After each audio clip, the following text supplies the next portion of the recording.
ucapkan terima kasih atas kehadirannya. Saya juga hari ini mewakili pimpinan cabang Bank BJB Cabang Tangerang. Ada UMKM bagaimana BJB ini juga merupakan bagian dari pertumbuhan UMKM. Jadi pertumbuhan itu bukan hanya, tapi juga jumlahnya harus bertambah. Ini menjadi konsentrasi kita di Kabupaten Indramayu, terutama ini di Komisi 3. Mudah-mudahan kunjungan kita di sini bisa mendorong kebijakan pemerintah daerah Kabupaten Indramayu. Apalagi nanti tanggal 6 baru akan dilantik Pak Bupati yang baru ini. Mas Dhani juga ada di sini perwakilan BJB Kabupaten Indramayu. Biar 4L-nya kita geser Bu. Iya.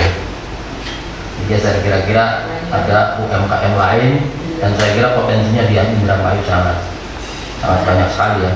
UMKM di sini itu seberapa sama atau tidak dengan yang ada di Indramayu? Ada agunan apa tidak, berapa ininya, gitu kan? Begitu. Yang kedua, di pemerintahan Pak Prabowo ini kan sempat ada pelonggaran gitu, di medsos bahwa ada pengampunan kredit yang macet. Itu di sini sudah melaksanakan apa belum? Terkait dengan pengampunan itu, apakah itu dananya dari pusat atau bagaimana gitu kan? Yang berapa, yang menengah, sama apa yang bisa diatur. Nah Pak, yang mau saya tanyakan juga yang tadi itu kredit macet itu kebanyakan di kum itu apa Pak? Kum atau apa tadi itu? KUM ya tadi ya, kalau nggak salah itu. Oh, itu samping itu lumayan macet kan, sampai 8,sekian persennya itu. Itu saja mungkin pertanyaan singkat dari saya. Saya ketahui tinggalnya, tapi kalau di sini nggak tahu seperti apa konsepnya. Ada berapa binaan untuk UMKM, terutama kredit yang paling rendah, dan maka bunganya Pak di sini pakai apa gitu. Kemudian ini juga ada misalnya contoh UMKM binaan yang selama ini baik dengan BJB apa saja. Walaupun di kantor cabang garisnya putus-putus ke saya juga bertanggung jawab untuk MPK sendiri Pak. Namun sampai dengan saat ini dari divisi PPK kantor pusat belum ada instruksi untuk penghapusan kredit macet sesuai dengan program Prabowo ya Pak ya. Dan mungkin sedang digodok atau seperti apa, mungkin kalau pemerintah kan koordinasinya langsung ke ini Pak ya, kantor pusat. Kita di cabang hanya menjalankan instruksi apabila akan dihapuskan untuk yang kredit macet khususnya yang UMKM ya, kita sesuai instruksi. Memang kalau sudah ada instruksi dari pusat Pak. Namun untuk sampai dengan saat ini bagaimana prosesnya ke depan atau nanti seperti apa kita belum tahu Pak. Jadi saya belum bisa memastikan Pak ya bahwa nanti akan dihapuskan. Seharusnya sama Pak seluruh BJB baik yang di Tangerang maupun yang di Indramayu, karena memang seluruhnya berada di kewenangan kantor pusat untuk yang bermasalah atau kredit macet di kolek 3, 4 maupun di kolek 5 Pak.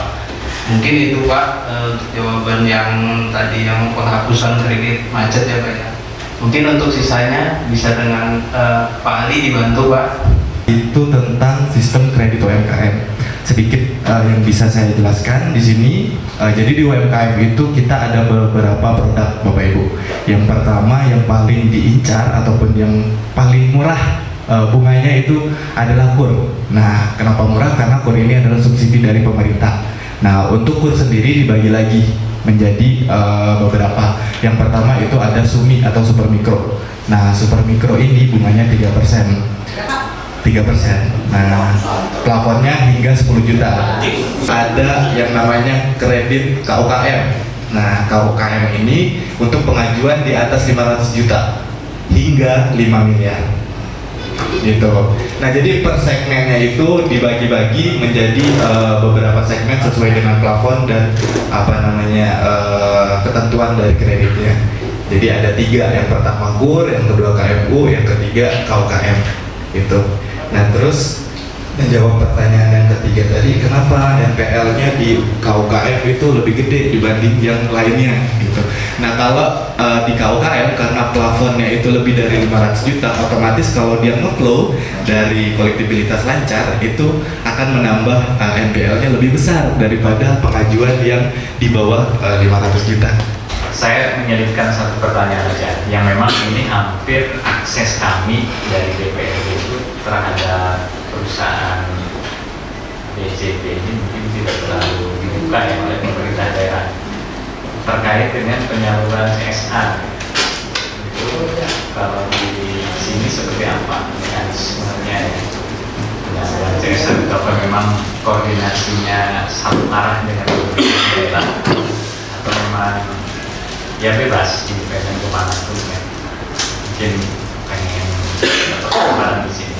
Intinya kalau CSR itu harus ada pengajuan terlebih dahulu. Kalau di sini memang dari misalkan yang mau mengajukan biasanya ke kami Pak, maksudnya saya berbicara bukan sebagai BJB ya, sebagai forum yang TJSL kalau di sini ya, tanggung jawab sosial lingkungan. Itu biasanya diajukan ke BJB Pak, ke BJB. Habis itu BJB nanti dari kantor cabang ini meneruskan Pak, meneruskan ke kantor pusat. Ada divisinya namanya Corporate Secretary atau Korsek. Nah untuk disetujui atau tidak, Korsek itu punya semacam apa ya, semacam ini layak atau tidak diberikan, ada seperti mekanismenya seperti apa. Intinya kalau dana CSR sendiri itu dapat dinikmati oleh masyarakat luas, khususnya di kota atau kabupaten yang bersangkutan. Mungkin kalau dana CSR di sini seperti itu Bapak Ibu.